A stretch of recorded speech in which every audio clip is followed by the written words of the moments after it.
Hello everyone, and welcome to the first episode in my new series on close air support operations in DCS. Today we're going to be looking at the initial phases of planning and preparation for a pre-planned CAS operation. Pre-planned CAS is as opposed to immediate CAS. Where immediate CAS is you're just flying around and you suddenly get a call that some troops are in contact and they need air support. Pre-planned is, as the name suggests, something that you planned ahead of time to some degree. It might be on-call CAS, where you're sort of planned to just loiter around and see what jobs come your way, or it might be for a specific objective.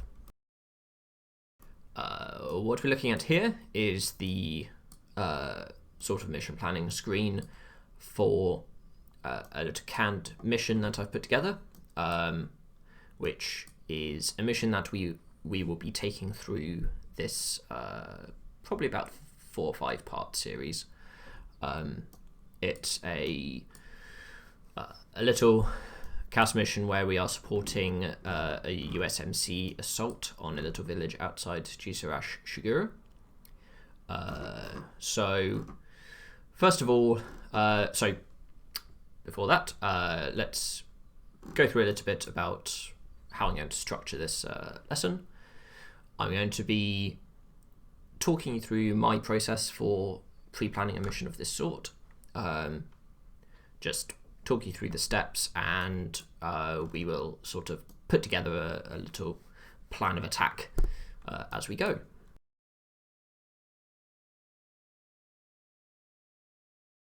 So the first step is to know the objective. It's important to know what we're trying to do here before we try to do it. When you're doing close air support, as the name suggests, it is support. Your objective is to support the ground units in whatever they're doing. The objective of the ground unit is your objective, ultimately. And whatever you can do to help achieve that objective is what you should do. And that might just mean doing some shows of force over the target area to get the enemy to bug out, or it might indeed be putting warheads on foreheads. The point is, your job isn't to build up a body count, your job is to support the objective of the ground forces. The nature of the ground forces objective is also important. For example, if their objective is offensive in nature, then they are likely to be highly mobile. Think about how that will affect your mission. A highly mobile friendly force will generally mean you're going to have to keep much closer eye on where they're going. At the very least, you're going to have to recheck their location before each pass, and preferably on an even more continuous basis than that. You're going to need to make sure that you listen carefully to what JTAC is saying when it comes to friendly dispositions. Whereas in a defensive mission, then friendly forces are likely to be more static in nature, and you can get away with being a little less continuous with your assessment of their location.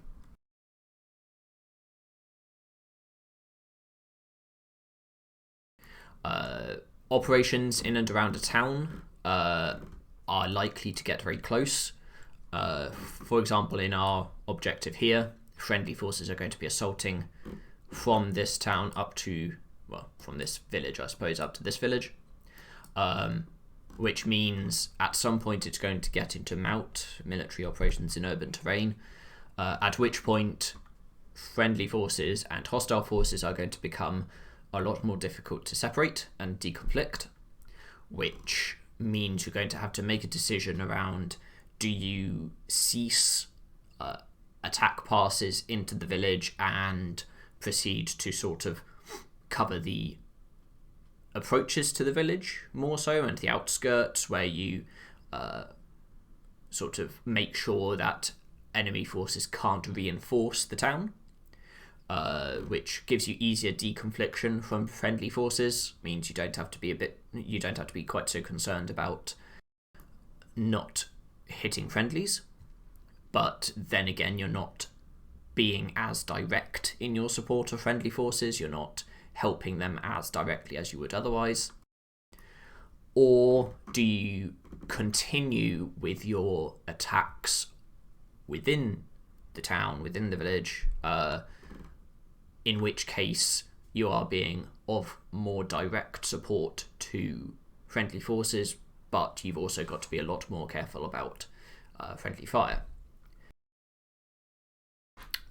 In and around urban areas, you've also got concerns around collateral damage, so that may affect your rules of engagement, it may affect your choice of weapons.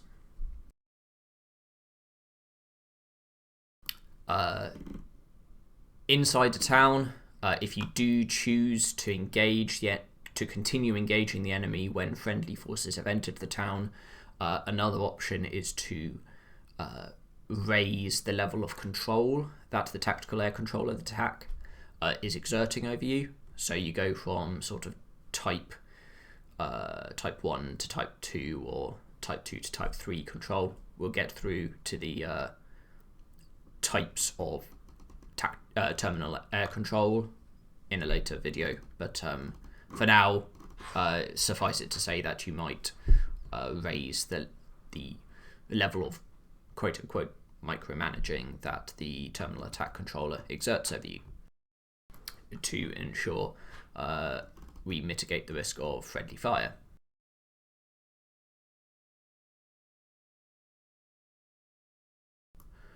So that's a brief overview of how the objective will play into your assessment of the situation, of your planning of how you're going to conduct your attack. It's also important to keep in mind things like timings of friendly jump off. So let's go into the briefing here.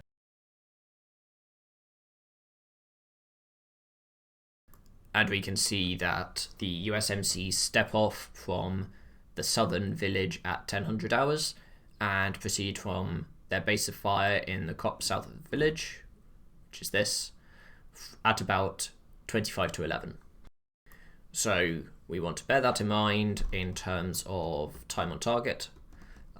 We want to, at the very least, be set up in our orbit by about that time.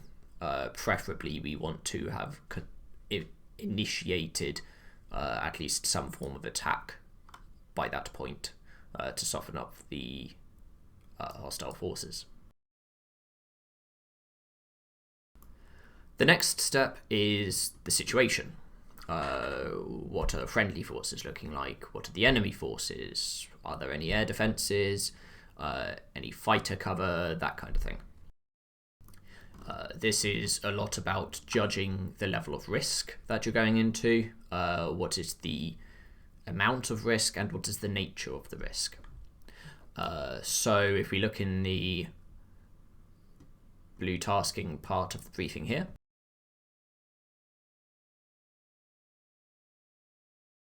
we see that we've got a little bit of a threat picture here.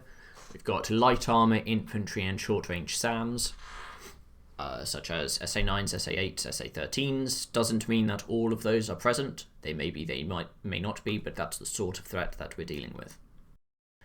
And friendly forces are a squad of USMC. So what do we expect? We expect to have friendly and hostile infantry in the vicinity. So infantry are often quite difficult to tell apart. So that's going to come into play when we get into the sort of mount portion. That's going to play into whether or not we decide to continue our attacks when friendly forces are inside the target village. We've got light armor. Light armor means maybe we don't need to use heavy weaponry. We're not dealing with main battle tanks or anything like that, which means we can potentially use our gun if we decide to do so.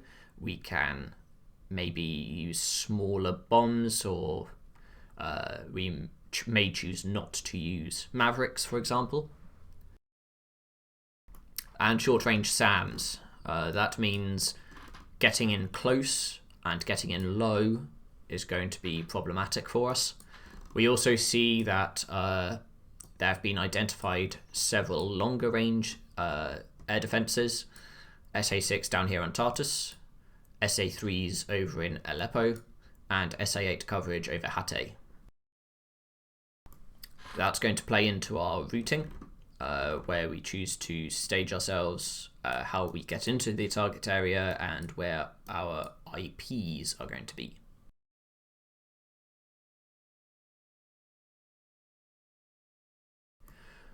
The next step is to look at support assets. What do we have helping us out here?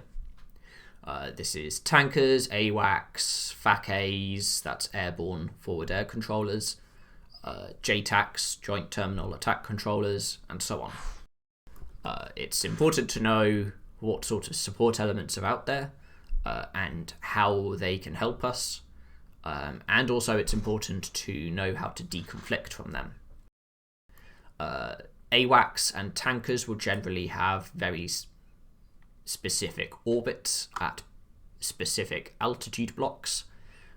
In this mission, we haven't got an AWACS, but we have got a tanker. The tanker is at block flight level 120, so 12,000 feet MSL is where it's conducting its orbit. And we see that its call sign is Texaco, comms 144.0 on the AM, and TACAN channel 1 Yankee. So it's at 12,000 feet. It's far enough away from the target area that we aren't going to have to deconflict from the tanker while we are conducting attacks, so that's good. We don't have any friendly air assets over the target area, so we are pretty free to choose an altitude that suits us rather than being forced into an altitude block by deconfliction concerns. In real life, deconfliction also includes deconfliction from artillery, for example, mortars, howitzers, and so on, making sure you don't get tagged by a big fuck-off 155mm shell while you're flying around the target area. So in real life, you end up with either deconflicting by altitude, so the altitude blocks I've been talking about, so you might take the block from 10,000 to 11,000 feet, and the artillery just makes sure that they don't fire their shells into that area. Or you can deconflict by sort of azimuth. You can say, all right, air units are going to take this area in space. Artillery don't shoot in that area. Artillery can shoot over here, they can shoot over here, they can shoot over here, but they can't shoot over here. Or you can do a mixture of both, of course. As for JTACs and FACAs, we haven't got any airborne forward air controllers, but we have got a JTAC call sign Axeman, comms 35.0 on the FM. Now, how can these assets help us? The tanker is fairly obvious. They can help refuel us. It gives us more loiter time. It means we can potentially carry less fuel on the on startup. We can depart with a lower fuel load, tank on the way there, tank on the way back. Makes us a little quicker in the early stages. AWACS, if we had one, would be good for airborne threat picture. We might tune in on the UHF radio to just keep up to date on what's going on in the air picture. The AWACS wouldn't guide us because we are not air-to-air, but I suppose if we are flying an F-18, we might be guided by the airborne intercept controller on the AWACS, but as an A-10C with CAS tasking, we are not going to be tasked by the AWACS, but it will be good for information, building up our situational awareness. FACAs and JTACs obviously have great importance in close air support. They are the ones who are going to be directly telling us what we're going to hit. They are the ones who are going to be giving us clearance to attack. Point of note, in real life, not so much concern in DCS, but in real life there is a difference between a terminal attack controller, which is a qualification in the military that is recognized across the joint forces, and just a normal dude. Just a normal dude can talk you onto things, can sort of give you a BDA, battle damage assessment, and can do things like that, guide you onto targets and so on. If, for example, the terminal attack controller doesn't have eyes on the target, but the normal dude cannot give you clearance to attack. They cannot say, yes, go ahead, attack this thing. They don't have that authority. That authority lies with qualified terminal attack controllers. So a terminal attack controller might delegate talk on to another unit, but they will not be able to delegate the authority to clear you to attack a target. That's a consideration in real life, but not in DCS.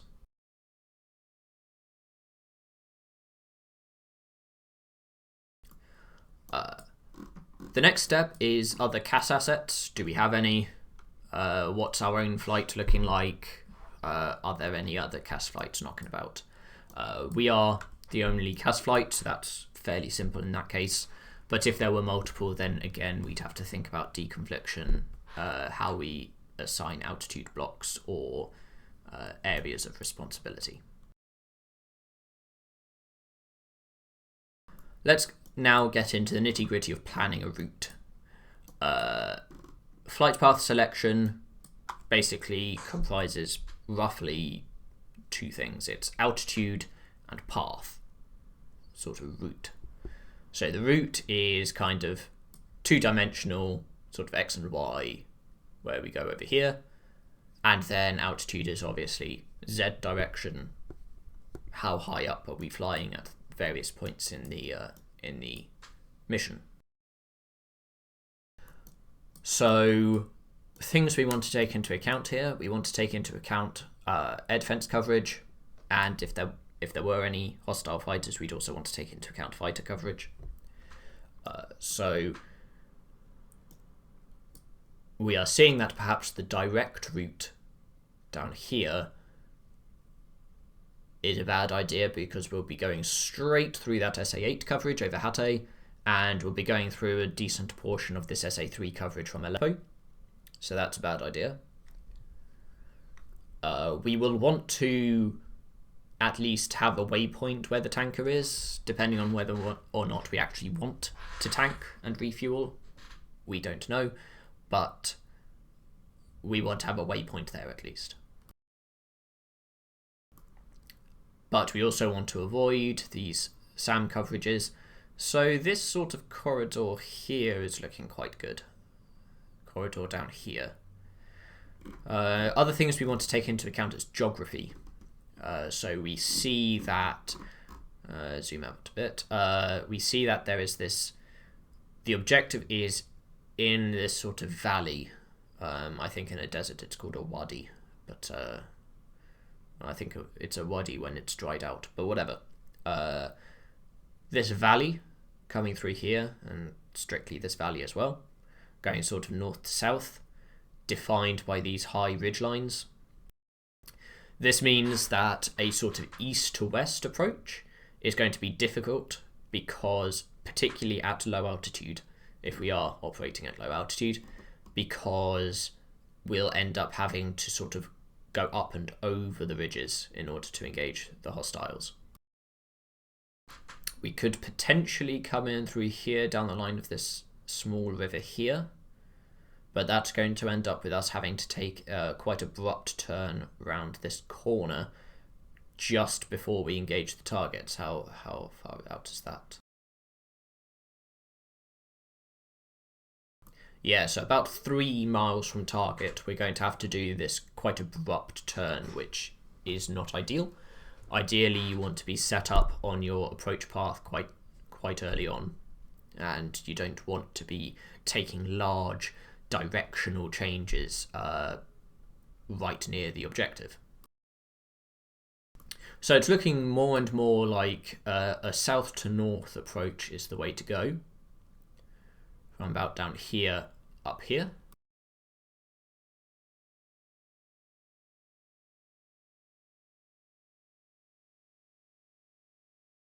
Which gives us maybe about 10 to 15 miles of approach, which is good. That's good standoff distance if we want to launch a Maverick, if that's what we choose.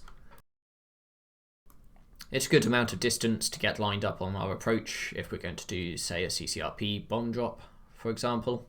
It's a good distance in general. That's a good option.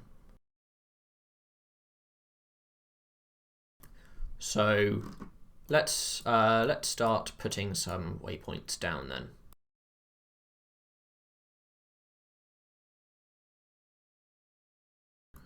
Let's put one out over here first, just as a sort of, we've just taken off waypoint. We'll also want to put one over where the tanker is, as we said. And then we will want to skirt around this SA8 coverage, so let's pop one sort of over here. Ideally, we want the waypoints, or at least some of them, to be near geographically recognizable features, just that we can cross-reference easily. And it also helps if we have a navigation system failure and we have to start navigating by visual, so we can start recognizing some of the landmarks. So we've put this waypoint 3 over by this sort of corner of land here at the entrance to the bay. Let's put another one over by this little spit, I think you call it. I'm not good with geography, so forgive me if that's the wrong term. And then we'll pop one over here, which will be our ingress point, I think. We'll talk about ingress points in a moment. And then we'll put one over the target area. And then we will want to put another one, which will be our sort of egress point, which we will pop over here. Somewhere that's outside the threat coverage of that SA3. And just allows us to have somewhere from which we can reset. And then we will just bug out for home, take roughly the same route back home, going past the tanker, and then approaching from this direction back home. So that's generally the sort of two-dimensional route that we're taking. Now we've got to think about altitudes. These waypoints, because they are for the tanker, these have to be 12,000 feet because that's where the tanker's at. So let's pop. There we go. Oh, that's because I'm pressing my push to talk.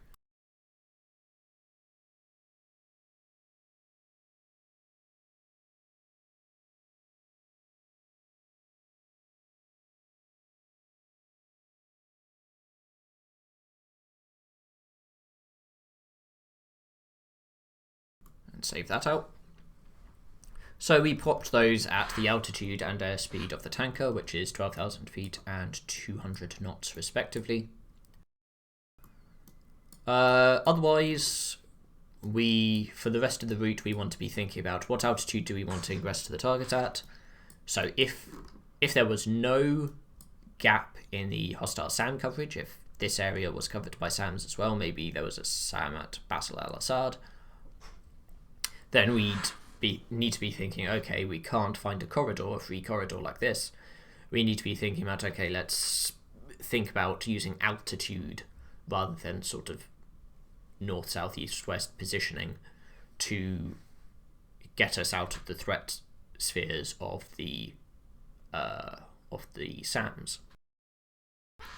So we'd need to start thinking about, okay, SA6s are good up to, 80,000 feet or however high. SA3s are good up to 70,000 feet, whereas SA8s are good only up to, say, 10, 12,000 feet. And you need to start thinking about, okay, we can pass over the SA8 coverage as long as we're sort of above 12,000 feet. So let's take that into account. So we know that at the target objective, there's some short-range air defences of some sort, SA9, SA13, whatever. So we will want to utilise some altitude. So let's say we want to be above, as I said, about 12,000 feet. Call it maybe 13,000 feet to do a bit of a climb from our tanker. So let's pop that in.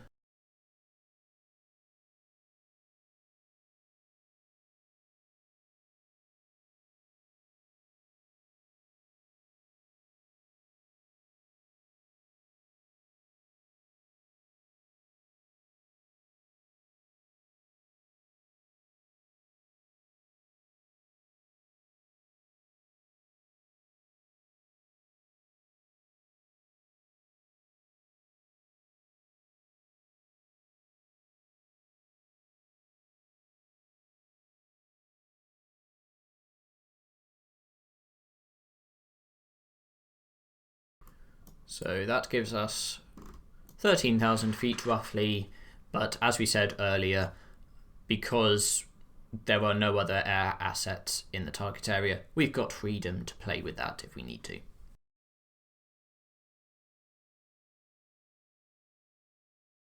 And these two are just sort of departure and approach waypoints. We will adjust those as need be depending on what the ATC tells us we need to do. Let's just make this one a landing waypoint.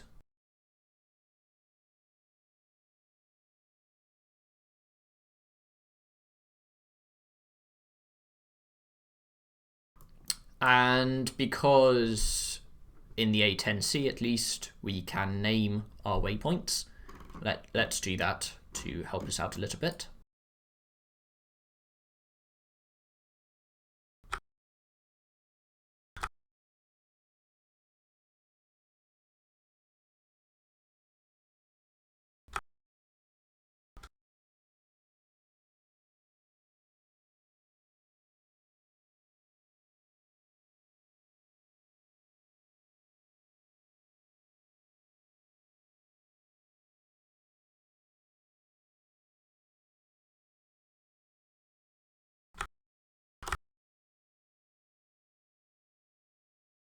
There we go.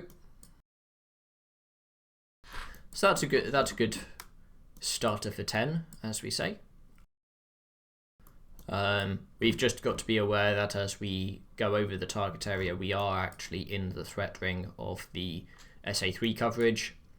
We can potentially hope to use this ridgeline and possibly this ridgeline here as terrain masking, but then we got the issue of if we go too low below these ridges, then we are going to be in the altitude ring for the short-range air defences over the target area. We'll have to think about that. The next step then is weapon selection. What weapons are we going to use on our mission? Which ones are we going to bring with us? So the main factor in this is the threat. What are we having to deal with here? What is the air defense threat? What is the target that we are looking to kill?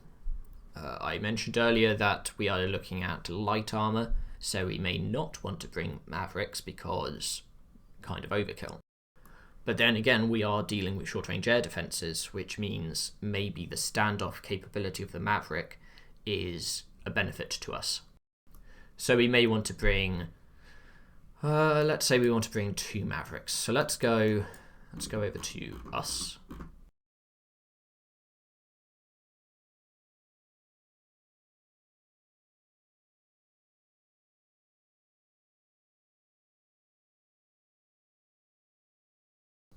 and let us choose some loadout. Generally, no matter what airframe I'm flying, I like to start with a particularly standardized minimal set of things. So for the A10, that is going to be 2 AIM-9s.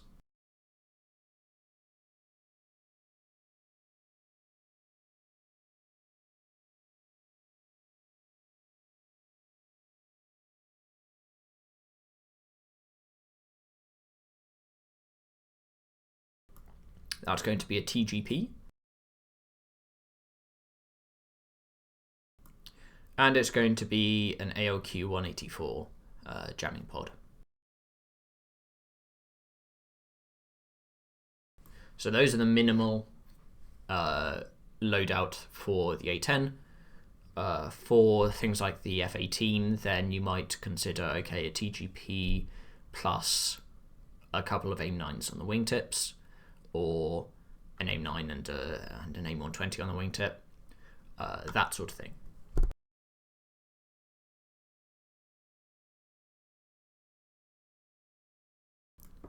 Next, as we said, we're probably going to be carrying a couple of Mavericks.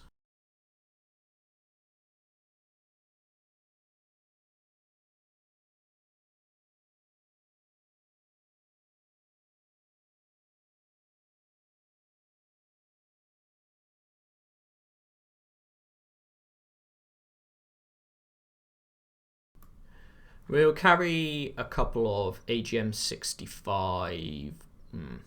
So this is where you start thinking about, okay, if it's nighttime, then we need to use infrared guided missiles. If it's daytime, like it is today, we are a bit more free to choose whatever we want. We're going to choose one of each.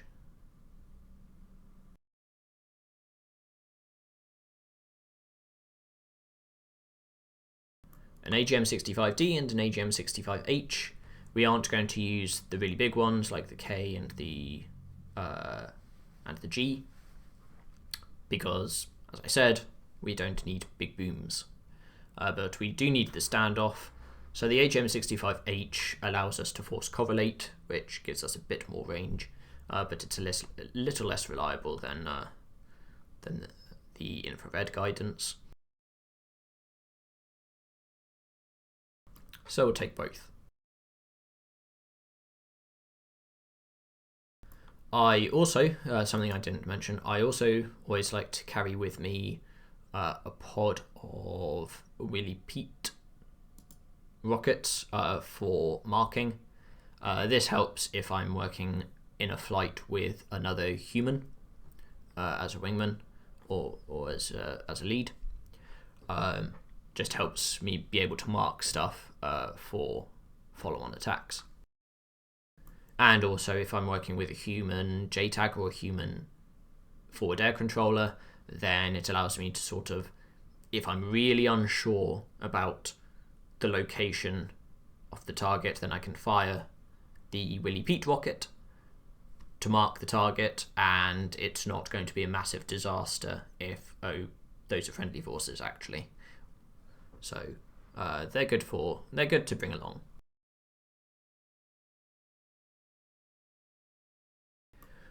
So with these Mavericks, we should have the air defenses taken care of, and maybe also one of the light armor, depending on how many air defenses there are. We will prioritize using these Mavericks against the air defenses, but if there's only one air defense, then we can use the other Maverick on one of the light armor vehicles. So now we're thinking about, okay, we might have some light armor left, and we will probably have some infantry left. What can we use against them? We've got a JTAC. He will have access to laser marking, so we can use a laser guided bomb if we want. We've also got a TGP, so we can self-laser. But we have got that SA-3 that covers over the target area, so we may not want to linger over the target area to self-laser. So if the JTAC doesn't have a laser, then that's something you might want to consider. You might want to consider, I could self-laze, but also I might not want to linger over the target area. I might want to just drop my bomb and get the shit out of there. But then again, if you use something like an INS guided bomb, like a GBU-38, then you've got the issue of you can't move its targeted location, which might be a problem. Generally, moving the point of target while the bomb is in flight is not something you want to do. There are procedures for it in real life, but again, in real life, you generally don't want to do that because prior to your drop, you've already taken into account a lot of the risk mitigations, you've already taken into account things like collateral damage and so on. If you start shifting the aim point after you've dropped the bomb, you don't have the luxury of time anymore. You're just shifting it somewhere, and you're not doing the sort of risk assessments that you would have done with your initial target. It's something that's only for weapons that can do it. Obviously, as I said, a GBU-38 can't do it. So it's for weapons that can do it, and also for situations where you are going to kill a friendly if you don't shift the aim point. So, with those considerations in mind, we'll pop a couple of LGBs on there, because as I say, we've got a JTAC who can laze for us, so we'll do that. We'll drop our bomb, get out of there, use the JTAC laze to do the job for us. It's also daytime, so again, if it were nighttime, then, or if it was overcast especially, then lasers would perhaps not be so reasonable if it's overcast.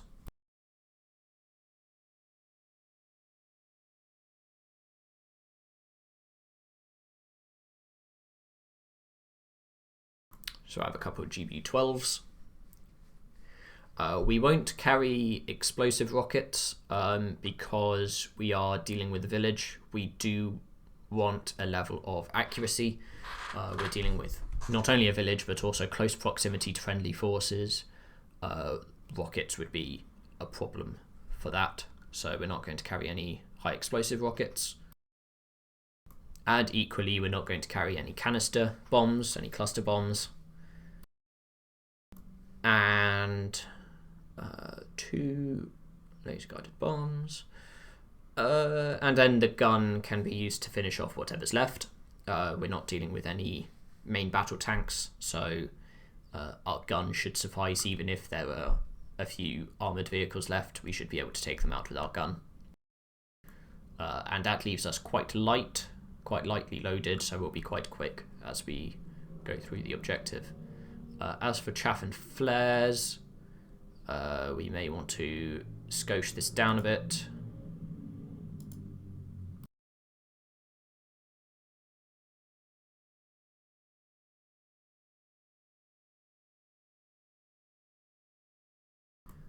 Leave it at about 120, 180. That will give us enough chaff to deal with if those SA6s or SA3s get fresh with us. And then we have predominantly flares because over the target area we're going to be dealing with short-range air defences, which means probably IR-guided missiles. As for internal fuel, rule of thumb I tend to use is at most about 4,000, 5,000 pounds per hour. It's just a rule of thumb based on how I tend to fly and my own noting of what my fuel flow tends to be. So about 5,000 pounds per hour. What are the distances we're dealing with?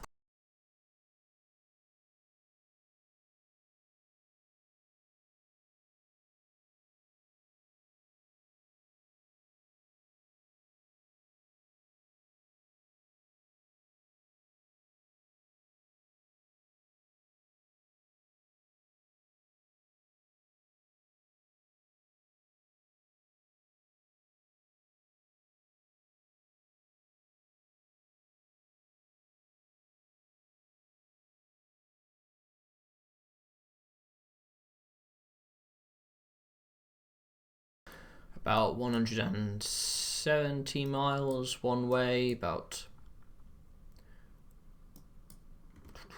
350 miles total, which is at about 230 knots. That's about 1.5 hours ish,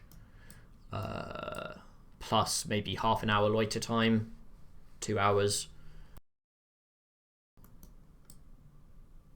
2-hour flight. That's reasonable. That's not what I wanted to do.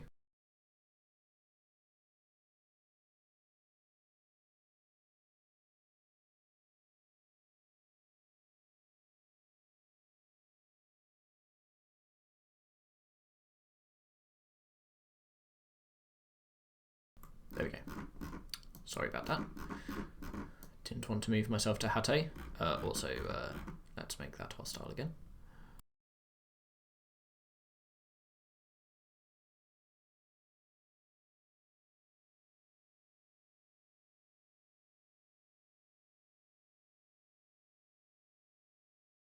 So yeah, see how the distance that we're dealing with has ballooned from what it would be as the crow flies. As the crow flies, it's about 85 miles, but taking the route we're taking, it's it's about 150 miles-ish one way, which is a lot longer, but definitely well within the range that we can comfortably deal with in an A10. So it's about 2 hours, which with our estimate of £4,000 to £5,000 per hour maximum is about £8,000 of fuel, maybe 9,000. And remember that we've got a tanker as well, so we might tick that down a bit to £7,000, just to be on the slightly lighter side.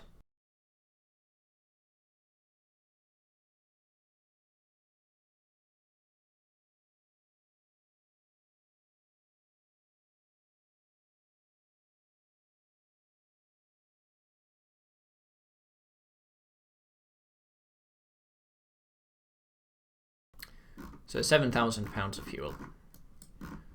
That will make us quite light, so we can get to target area quickly. And £7,000 should tide us through for probably the entire flight, if I'm going to be honest, because we won't be using that maximum fuel flow throughout the entire flight. But we might want to tank on the way back, depending. If you're doing proper fuel management, then you'll also want to think about bingo and joker fuel as well. But we won't cover that here because that's fairly standard stuff that you can find elsewhere.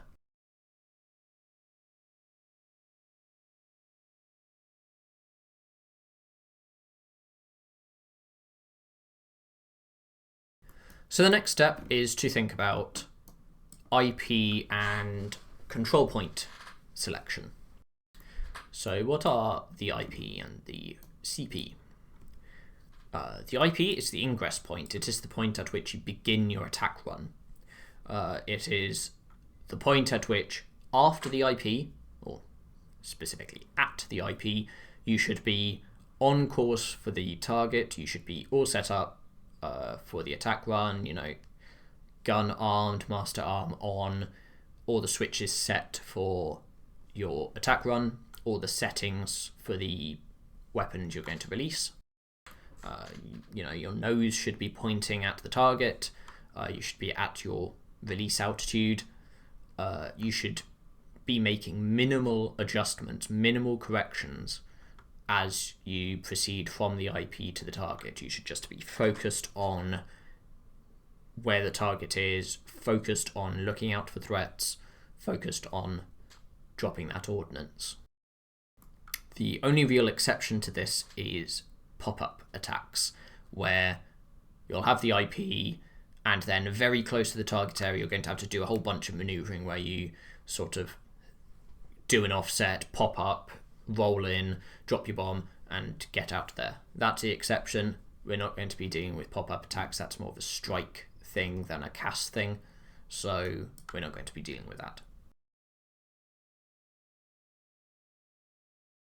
So IP selection is going to be based on the threat picture. So here, for example, we chose an IP that is in this free corridor, which gives us a little bit of freedom to get ourselves set up at the IP. But also we chose it for geography purposes, because as I mentioned earlier, going east to west, or rather west to east, is going to be troublesome because of this ridge line that goes north to south, which would require us to sort of have trouble getting eyes on the target until quite late. And if we are approaching from low altitude, then we'll have to go up and over the ridge, which would be problematic. But generally, if you have the opportunity, I would suggest having at least 2 IPs, one sort of perpendicular to the other. So in this case, one south and one probably west, unless other factors mean you can't do this. Doing so allows you to have multiple routes of attack, makes you less predictable, and also means by having multiple axes of attack, it gives the JTAC a bit more freedom, a bit more options for how to use you. So, for example, the orientation of the friendly and hostile forces here is north to south. And generally, you don't want to do an attack that is on axis with that. So if you draw a line between friendly and hostile forces, you generally do not want to ingress on that line or near that line. Reason being that it's far easier to under or overshoot than it is to shoot sort of left or right of the target. So it's far easier to, in this scenario, drop your bomb sort of here or sort of here than it is to drop your bomb over here or over here. Because as you're ingressing, you're generally fairly set and fairly good on your azimuth, and your course will generally only vary by very little. Whereas dropping your weaponry, especially if it's an unguided munition, but even if it's guided munition, it's all about the release point, and it's far easier to get the release point wrong. It's far easier to press the pickle button late or early than it is to be off target left or right.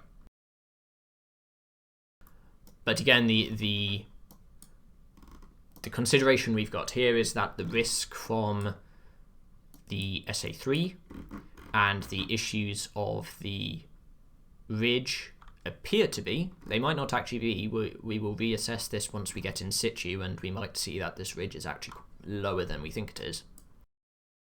But currently, as far as we're assessing at this point, the issues of the SA3 and the ridge line here override the issues of potentially undershooting the target,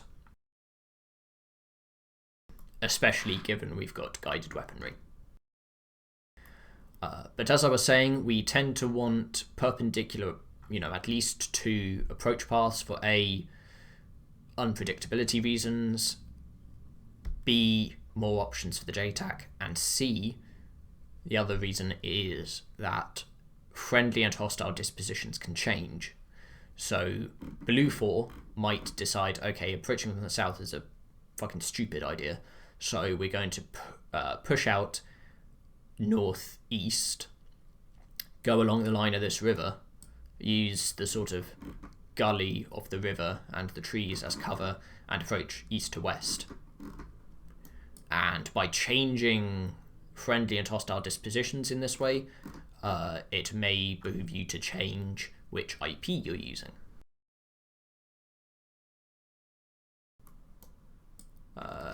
in fact, with that no, we'll deal with that later. So, the second thing I mentioned was control points. Control points are generally somewhat removed from the target area. They are further out than the IP. And they are used as sort of orbiting points separated from the target area, especially handy if the target area is well defended by air defences. You don't want to just be wheeling it up over the target area. You want to sort of be sitting at a distance in a safe space from which you can observe the target. So it needs to be close enough and sort of geographically situated so that you can observe the target, but also far enough away and situated so that you're not at risk from air defences, or you are at minimal risk from air defences.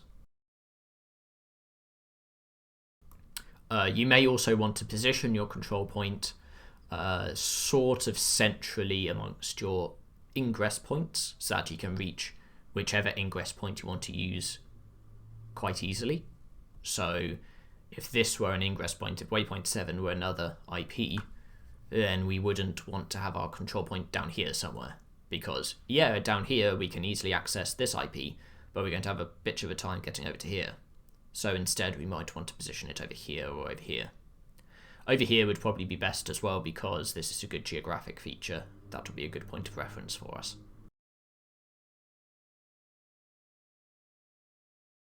We'll deal later in another video with how you actually use a control point, how you orbit it, and how you progress to the IP and so on.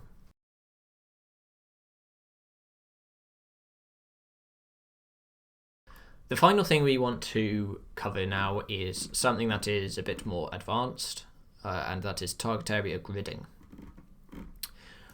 This is especially useful in large towns, or any sort of urban environment really, but larger towns is where it helps the most.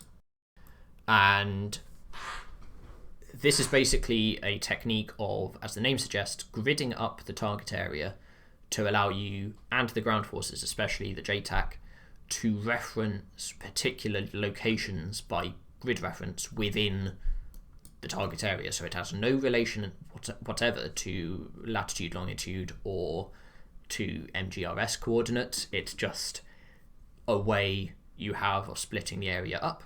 It may not even be a regular sort of rectilinear grid. It could be all sorts of weird shapes. Something which just makes sense for the particular layout of your target area. So for example, you might want to split this into a grid square here, grid square here, maybe one up here, one for this bit here, and then one for this bit here. And what this allows you to do, as I say, is to reference a location by its grid square. This will help if, for example, it looks like these set of houses, or whatever they are, I'm going to call them houses, is very similar, if not identical, they look identical, DCS things, to this set of buildings here. So if you're just going by standard Torcon, then the JTAC might say, in that set of 6 houses, that set of 3 by 2 set of houses, and you might go, okay, I see them, but you're actually looking here instead of over here. So instead, the JTAC can say that set of 6 houses in white sector, or in blue sector, probably not blue because that will get mixed up with sort of friendly hostile forces, but whatever, or maybe black sector, or whatever you want to call it.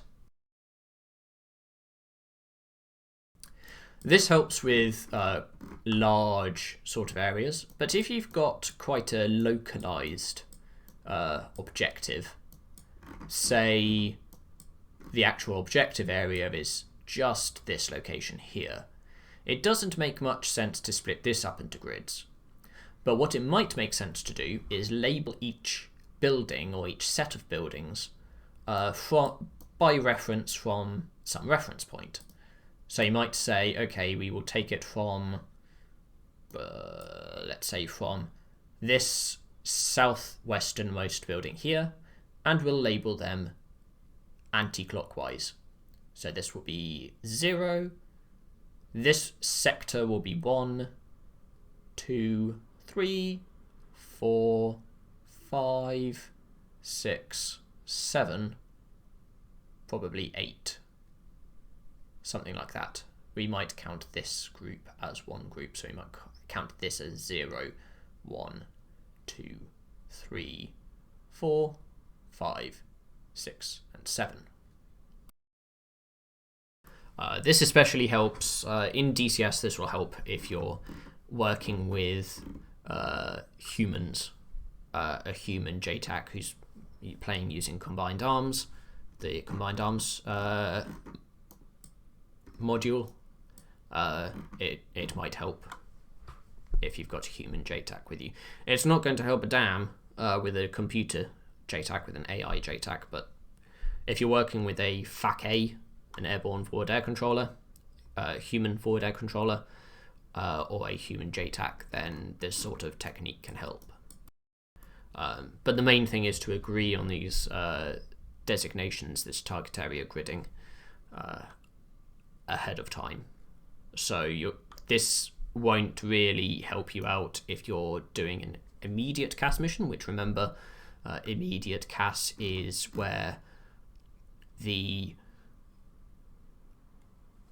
tasking comes to us on the spur of the moment, so we don't have time to plan ahead. But target area gridding is something that in DCS, good fair chance you're probably not going to use. But if you do get a human JTAC or a human FAC-A, it's a good one to have in your back pocket.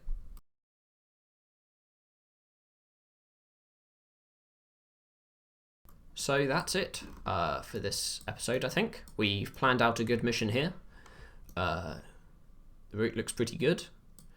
I hope you found this interesting and hopefully engaging to some degree. Sorry that there's no flying to be had here, but this is very, as the topic of the video is planning and preparation, we're not quite in the cockpit yet.